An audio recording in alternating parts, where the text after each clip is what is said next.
자, 여러분 안녕하십니까? 반갑습니다. 이 시간에는 민사집행법 판례를 학습하도록 하겠습니다.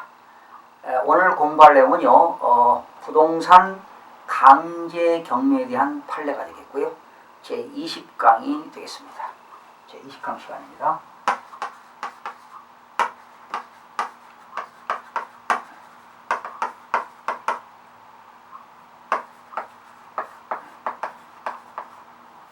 부동산 강제 경매가 되겠고요. 여러분 교재는 182쪽이 되겠습니다. 자, 여러분 강제 경매는 집행권원에 의해서 채권자가 경매를 신청하는 것이 강제 경매가 되겠죠. 여러분 법원에서 매각 기일이 만약에 12월 5일이었다면 일주일 후에 12월 12일에 매각 허가 결정이 떨어집니다. 그렇죠? 일주일 후에. 그리고 이제 일주일 후에는 이의신청, 항고 기간이 되겠죠. 그러면 12월 5일이 매각 기일이라면 일주일 후니까 12월 12일 날 매각 허가 결정이 떨어지는데 그 매각 그 허가에 대한 이의가 있는 사람은 매각 허가 결정 전에 이의를 제기해야만이 됩니다. 그러니까 매각 허가에 대한 이의를 제기하려면, 즉 매각 불허가 신청을 하게 되면 결과적으로 매각 허가 결정 전까지 불허가를 신청을 해야 됩니다. 그러나 그런 허가에 대한 이의를 제기하게 되면은 불허가가 떨어질 수 있고 허가가 떨어질 수 있는데 여러분 민사집행법 121조에 보시게 되면 매각 허가에 대한 이의신청 사유가 나옵니다.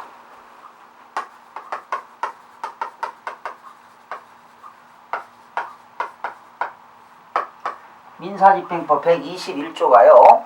매각 허가에 대한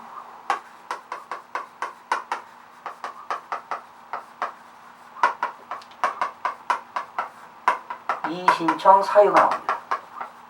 그러니까 매각 허가를 받았을 때 매각 허가가 떨어졌는데 거기에 대한 매각 허가에 대한 이의가 있는 사람은 당연히 불허가 신청을 해야 되겠죠. 그런 이의신청 사유는 7가지가 있는데요. 한번 보시겠습니다. 183쪽입니다. 강제 집행을 허가할 수 없거나 집행을 계속 진행할 수 없을 때는 허가 이의 신청 사유가 됩니다. 또 최고가 매수 신고인이 1등으로 낙찰된 사람이 부동산을 매수할 능력이 없거나 자격이 없을 때도 허가 이의 신청 사유가 됩니다. 부동산을 매수할 자격이 없는 사람이 최고가 매수 신고인을 내세워 매수 신고를 할 때도 마찬가지고요. 네 번째, 최고가 매수 신고인 또 그 대리인 또는 최고가 매수 신고인을 내세워서 매수 신고를 한 사람이 민사집행법 108조 가운데 어느 하나에 해당한다. 여러분 민사집행법 108조가 뭐냐면요, 매각장소의 질서유지입니다. 108조.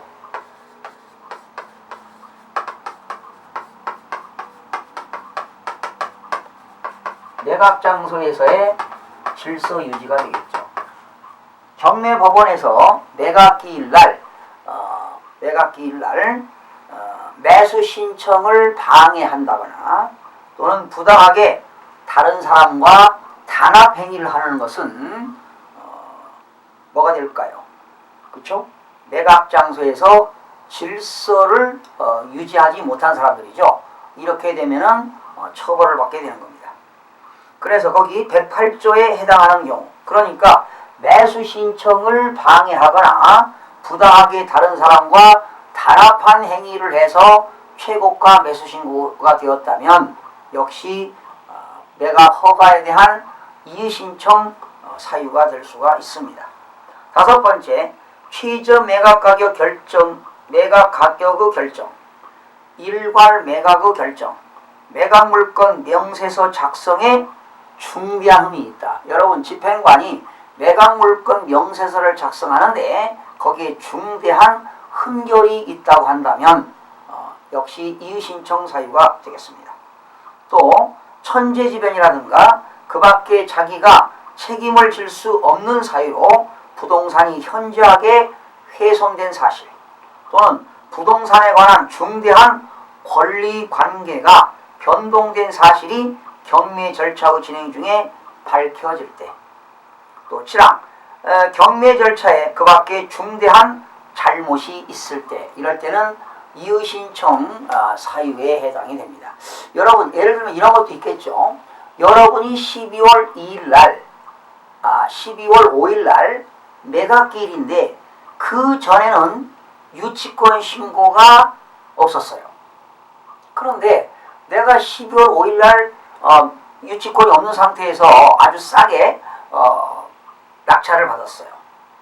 그리고 그 다음날 12월 6일 날 유치권 신고가 접수되었다면 이것도 그 매수인이 만약에 유치권이 성립이 된다고 한다면 최고가 매수인이 유치권을 인수해야 되니까 추가 비용이 들어가는 거 아니겠습니까?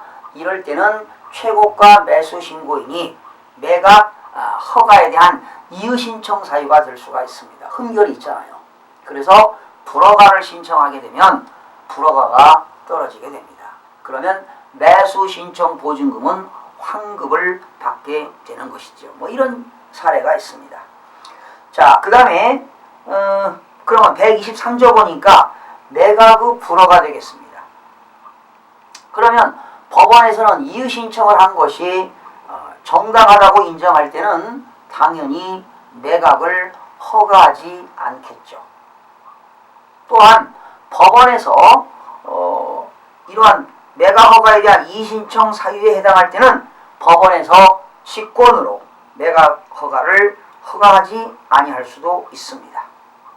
그렇죠? 매각 불허가가 되겠습니다. 그러니까 법원의 귀책 사유나 여러 가지 이유로 인해서 이의신청 사유가 된다면 매각 불허가가 떨어지면 매수신청 보증금은 어떻게 됩니까? 환급을 받을 수가 있다는 것이죠. 그 다음에 우선 판시사항을 보기 전에요. 가등기 담보 등에 관한 법률을 좀 알아야 될 것 같아요. 이걸 알아야 판례가 좀 풀 겁니다. 가등기 담보 등에 관한 법률.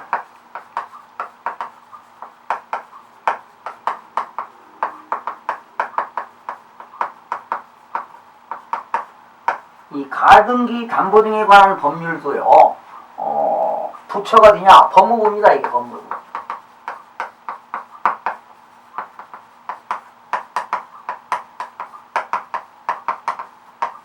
법무부 법무심의관실에서 담당하는데요. 이런 거지요. 채권자 채무자 관계죠. 여러분 돈 빌려온 사람을 뭐라고 합니까? 차주라고 하죠. 빌려준 사람 뭐라고 합니까? 대주. 그러면 차주가 대주로부터 돈을 차용했습니다. 그렇죠? 돈을 차용하면서 차주가 뭐 했어요? 담보를 제공했겠죠. 빌려온 돈을 못 갚으면 너에게 소유권을 넘기겠다. 뭐 이러한 조건이 뭐냐? 뭐 양도담보도 될 수가 있고요. 양도담보라고 하는 것은 내가 너에게 담보물로 제공하는데 이 빌려온 돈을 변제기에 변제하지 못하면 너에게 소유권을 넘기겠다 하는 조건이 바로 양도담보가 되겠습니다. 또는 대물 관한 이야기입니다.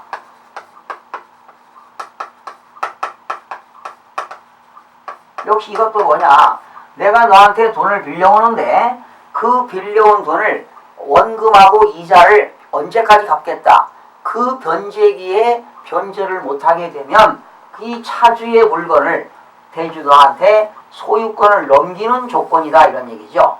이런 것이 바로 가등기 담보가 되겠습니다. 가등기 담보. 그러니까 가등기 담보는요. 근저당권하고 같으면 돼요. 우리가 은행에서 돈 빌려오게 되면은 부동산을 담보로 제공하잖아요. 근저당권 설정하잖아요. 그래서 근저당권이나 같은 것이다 이렇게 보시면 되겠습니다. 이게 이제 이 담보가등기죠. 가등기, 담보 등에 관한 법률이지만 이것을 뭐라고 한다? 담보가등기다 이런 말씀입니다. 담보가등기. 그러니까 담보가등기는 근저당권과 사춘지간이다 이렇게 보시면 돼요. 같은 것이다 생각하면 되겠습니다. 그래서 우리가 일반적으로 돈을 빌려오면서 언제까지 못 갚게 되면은 내가 가지고 있는 물건을 배주, 빌려준 채권자에게 소유권을 이전하는 그런 조건으로 빌려오는 것을 말합니다. 이것이 담보가등기가 되겠습니다. 그런데 여러분 등기부상에요. 가등기가 이제 주로 갑구에 들어가는데 그 가등기는 소유권 이전 청구권 가등기가 있고 담보가등기가 있잖아요. 근데 일반적으로 소유권 이전 청구권 가등기는 등기 원인이 주로 매매 예약이라는 것이죠. 그렇죠?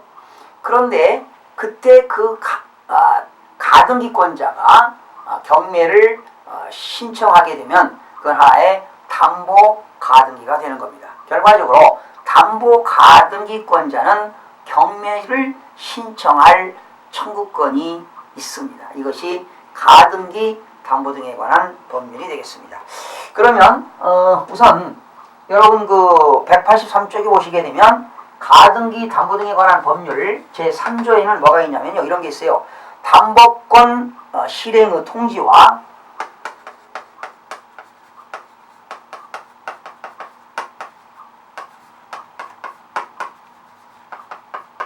담보권 실행의 통지와 청산기간이 있습니다. 청산기간. 자, 이게 이제 3조인데요. 이게 3조. 가등기, 담보 등에 관한 법률 3조에는 뭐가 있냐면 담보권 실행. 여러분, 담보권 실행이라는 거 뭡니까? 내가 돈 빌려주고 담보로 받았는데, 이거는 이제 채권자고, 이건 채무자잖아요, 차주가. 그러면 채무자가 빌려온 돈을 채무를 이행하지 아니하면 담보권을 실행한다는 것은 의무경매를 신청하겠다 이런 것이죠. 경매를 신청하겠다는 겁니다. 담보권을 실행한다. 그러면 내가 돈을 빌려왔는데 그리고 차주가 대물 반환 이야기나 양도 담보를 제공했습니다. 그게 이제 담보가등기지요. 그런데 이 빌려온 차주가 돈을 못 갚게 되면 이 대주는 원금하고 이자를 받아야 할, 이제 계약할 때 변제기가 있겠죠. 변제기. 언제까지 갚겠다. 그러면 그 변제기가 지난 후에 대주는 차주한테 통지합니다. 너한테 소유권 넘기고 만약에 이 물건이 부동산 소유권 이전될 물건이 3억이고 내가 받을 돈이 1억 2천이라면 만약에 채권 금액이 좋아요. 1억 6천이라 합시다. 1억 6천이라고 한다면 이 대주한테 차주의 부동산을 소유권을 이전시키고요. 대주는 청산기간을 정합니다. 보통 청산기간은 2개월로 정합니다. 2개월을 정해놓고 내가 너한테 받을 채권 금액은 얼마고 이 물건은 3억인데 소유권 이전을 하게 되면 3억에서 내가 받을 돈 1억 6천 빼고 1억 4천만 원을 대주가 차주한테 주는 겁니다. 이걸 뭐라고 하냐? 청산금이라고. 청산금. 그죠? 3억에서 1억 6천 빼니까 1억 4천만 원 청산금을 차주에게 이런 지급하는 그러한 청산기간을 정합니다. 거기 한번 볼까요? 채권자가 담보계약에 따른 담보권을 실행하여 담보 목적 부동산 소유권을 취득하기 위해서는, 즉 채권자가 그 부동산 이 차주의 3억짜리를 소유권을 이전하기 위하여 그 채권의 변제기 후에, 그죠? 변제기 후에 청산금의 청산금 평가액을 채무자에 통지하고, 자, 내가 이 지금 물건 시세가 3억이고 내가 받을 돈은 1억 6천이니까 너에게 청산금은 얼마다? 1억 4천이라고 이렇게 채무자에게 통지하고 청산금의 평가액을 채무자에게 통지하고 그 통지가 채무자에게 도달한 날로부터 2개월이 지나야 됩니다. 그러니까 청산금이 1억 4천이라는 것을 통지하고 2개월이 지나야만이 효력이 발생합니다. 그게 청산기간입니다. 채무자에게 도달한 날로부터 2개월이 지나야만이 효력이 있다. 그러니까 도달한 날로부터 2달이 지나야만이 청산기간이 2개월이라는 얘기입니다. 또한 청산금이 없다고 인정되는 경우도 그 뜻을 통지해야 한다. 만약에 이 물건은 1억 6천이고 내가 받을 금액이 1억 6천이라면 당연히 채권자가 채무자한테 지급할 청산금이 없다는 것이죠. 이렇게 청산금이 없는 것도 통지하도록 되어 있습니다. 그래서 그 통지에는 말이죠. 누가? 채권자가 채무자에게 통지할 때는 담보 목적물 부동산 평가액, 이 부동산 평가액과 그리고 채권액을 통지하도록 되어 있다는 것이죠. 그러니까 부동산 담보 목적물의 부동산 가격과 내가 받을 채권 금액을 통지해서 그 차액을 청산금으로 지급하도록 되어 있습니다. 자, 넘기면 제4조가 나왔는데요. 청산금의 지급과 소유권 취득이 되겠습니다. 채권자는 통지 당시에 말이죠. 담보 목적물 부동산 가액에서 자기가 채권자가 받을 채권액을 뺀 금액을 뭐라고 합니까? 청산금이라고 하지요. 채무자에게 지급하여야 한다. 그죠? 이 경우 담보 목적 부동산에 선순위 담보권 등의 권리가 있을 때는 그것을 채권액을 계산할 때 선순위 담보 등에 의하여 담보된 채권도 포함한다. 그러니까 이 차주가 돈을 빌려오는데 차주의 먼저 근저당권이 설정되어 있다는 거죠. 그러면 결과적으로 그 차주의 근저당권을 누가 인수하는 겁니까? 대주가 인수하게 되는 겁니다. 이것도 하나의 채권 금액으로 해서 상계 처리를 해야 된다는 것입니다. 2항, 채권자는 담보 목적 부동산에 관하여 이미 소유권 이전 등기를 마친 경우에는 청산기간이 지난 후 청산금을 채무자 등에 지급하였을 때 담보 목적 부동산 소유권을 취득하며 담보 가등기를 마치는 경우에는 청산기간이 지나야 가등기에 따른 본등기를 청구할 수 있습니다. 그러니까 채권자가 가등기를 했는데 본등기 하려면 청산기간이 지나야만이 본등기를 청구할 수가 있습니다. 그리고 이러한 차주와 대주는 민법 규정에 의해서 동시이행 항변권을 주장할 수가 있습니다. 왜? 대주는 차주에게 청산금을 지급해야 되겠고 차주는 대주에게 소유권 이전 의무를 서로 의무를 이행해야 되기 때문에 동시이행 항변권을 주장할 수가 준용합니다. 그리고 13조 우선 변제 청구권이 나와 있습니다. 14조 강제 경매 등의 경우에 대한 담보 가등기 이렇게 나와 있고요. 15조 담보 가등기 권리 등의 소멸이 나와 있는데요. 자, 볼까요?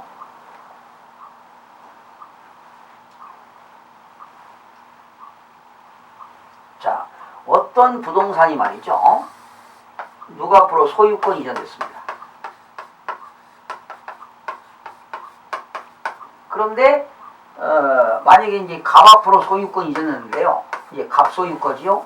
그런데 갑소유 부동산에 대해서 담보가등기가 있습니다. 담보가등기. 이 담보가등기는 저당권이라고 생각하시면 되겠죠.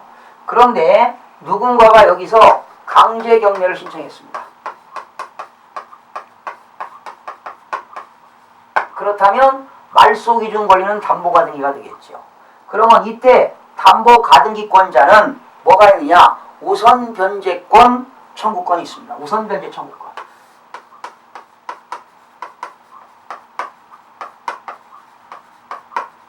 그죠?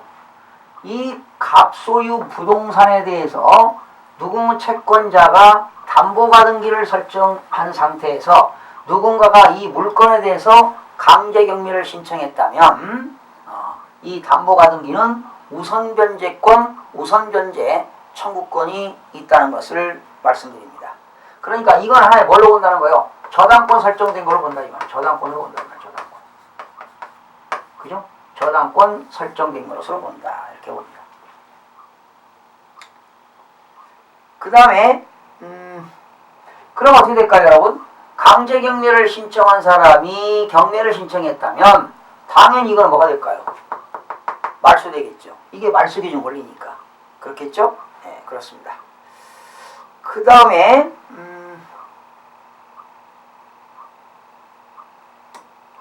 그러면 이때 말이죠. 두 가지 볼 수 있는데 이 사람이 강제경매를 신청하기 전에 신청 전에 이 담보가등기권자가 청산기간이 지나고 청산금을 지급했다면 이 담보가등기권자는 뭐 할 수 있다? 본등기를 이행할 수 있습니다. 본등기 할 수 있어요. 그런데 담보가등기권자가 강제경매 전에, 그러니까 청산금 지급 전에, 청산금이 지급 전에 경매가 먼저 진행되었다. 그렇다면 이 담보가등기권자는 본등기를 이행할 수 없습니다. 본등기를 이행할 수 없어요. 다시 설명합니다. 담보가등기권자가 이 어떤 채권자가 강제경매를 신청하기 전에, 신청 전에 이 담보가등기권자가 청산금을 청산기간이 2개월이죠. 청산기간이 지난 이후에 청산금이 지급되었다면, 그러니까 강제경매 되기 전에 청산금 지급했어요. 그럼 본등기 가능하고요. 이 청산금 지급되기 전에 이 채권자가 강제경매를 신청했다면 이 담보가등기권자는 본등기를 이행할 수 없다는 것이 대법원 판례가 되겠습니다. 자, 어디 나왔는가 볼까요? 182쪽 판시사항 보시겠습니다. 좀 어렵습니다, 여러분한테. 이거는 가등기, 담보 등에 관한 법률을 좀 알아야 이 판례를 소화할 수 있는 건데요. 1항 판시사항 매각 불허가 사유를 규정한 민사집행법 121조 6호에서 말하는 부동산에 관한 중대한 권리관계 등의 변동의 의미가 나와 있죠. 그 6호가 뭐냐면은요, 천재지변이죠. 그 밖에 자기가 책임을 질 수 없는 사유로 부동산이 현저하게 훼손된 사실, 부동산에 관한 중대한 권리관계가 변동된 사실이 경매 절차의 진행 중에 밝혀졌다. 현재 경매 절차, 이제 매각기 1날 이제 뭐 응찰을 해서 낙찰을 받았는데 무슨 그 물건이 천재지변에 의해서 말이죠. 큰 부동산이 현저하게 훼손되었다면 이것도 매각 허가 이의신청 사유가 된다는 것입니다. 그 다음에 가등기 담보 등에 관한 법률 3조 4조를 위반하여 이루어진 담보 가등기에 기한 본등기의 효력 및 가등기 권리자가 이 규정에 의한 청산 절차를 거치면 무효인 본등기가 실체적 법률관계에 부합하는 유효한 등기가 될 수 있는지. 그렇죠. 지금 담보가등기를 한 상태에서 누군가가 강제경매를 신청하기 전에 이미 청산기간이 지난 이후에 청산금이 지급되었다면, 본등기를 이행했다면 그거는 효력이 본등기 효력이 발생한다는 겁니다. 그 다음에 가등기 담보 등에 관한 법률 3조 4조에 정한 청산 절차를 거치기 전에 강제 경매 등의 신청이 이루어진 경우는 담보 가등기권자가 가등기에 기한 본등기를 청구할 수 없다 이런 얘기죠. 그죠? 본등기를 이행할 수 없다. 그러나 가등기는 부동산 매각으로 소멸된다 이 말이죠. 그렇죠. 당연히 담보 가등기가 있는 상태에서 강제 경매를 신청하게 되면 말소기준 권리는 이거기 때문에 당연히 매각으로 소멸이 되겠죠. 그러니까 이것만 알면 되겠습니다. 채권자가 채무자의 부동산에 대해서 담보 가등기를 했어요. 그런데 채무자가 변제기일에 채무를 이행하지 아니하면 변제기일로부터 변제기일에 바로 뭐 한다? 통지한다. 청산금을 통지하는 거지요. 이 목적 부동산에 대해서 담보 목적 부동산 평가 금액하고 또 내가 받을 채권액을 평가해서 통지하도록 되어 있습니다. 그러나 통지한 날로부터 청산기간은 2개월이 지나야 됩니다. 2개월이 지난 이후에 이 담보 가등기권자는 본등기를 이행할 수가 있습니다.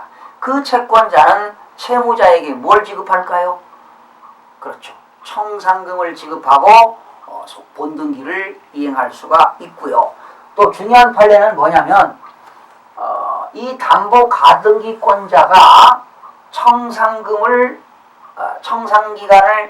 청산기간 지나서 청산금을 지급하기 전에 이 물건에 강제경매 개시결정이 되었다면은 이거는 본등기를 이행할 수가 없다는 겁니다. 그리고 담보가등기는 강제경매로 말소가 된다는 것, 이러한 판례를 살펴봤습니다. 자, 오늘 부동산 강제경매 판례는요, 담보가등기인데요. 가등기 담보 등에 관한 법률을 여러분이 알아야만이 이것을 쉽게 접할 수가 있게 되는데요. 한번 살펴봤고요. 여러분 184조 보시면 14조 보실까요? 담보 가등기를 14조가 뭡니까? 강제 경매 등의 경우에 담보 가등기입니다. 담보 가등기를 마친 부동산에 대하여 이렇게 담보 가등기를 마친 부동산에 대하여 강제 경매 등의 개시 결정이 있는 경우에 경매 신청이 청산금을 지급하기 전에 행하여진 경우, 청산금을 지급하기 전에 행하여진 경우에는 가등기에 따른 본등기를 청구할 수가 없다. 본등기 안 됩니다. 왜? 청산금을 지급하기 전에 강제경매가 신청이 돼가지고 청산금을 지급하기 전에 행하여진 경우는 담보 가등기 권리자는 가등기에 따른 본등기를 청구할 수가 없습니다. 15조 담보 가등기 권리의 소멸입니다. 담보 가등기를 마친 부동산에 대하여 강제 경매 등이 행하여진 경우에는 담보 가등기 권리자는 부동산 매각에 의하여 뭐한다? 소멸된다. 그러니까 담보 가등기가 있고 이후에 강제 경매 개시 결정이 돼가지고 경매가 진행된다면 당연히 담보 가등기는 당연히 소멸이 되겠습니다. 자, 이렇게 해서 오늘은 부동산 강제 경매에 대한 판례인데 가등기, 담보 등에 관한 법률과 관련된 그런 판례를 살펴봤습니다. 역시 다음 시간에도 부동산 강제 경매 판례를 학습하는 시간을 갖도록 하겠습니다. 여러분 다음 시간에 찾아뵙겠습니다. 수고하셨습니다.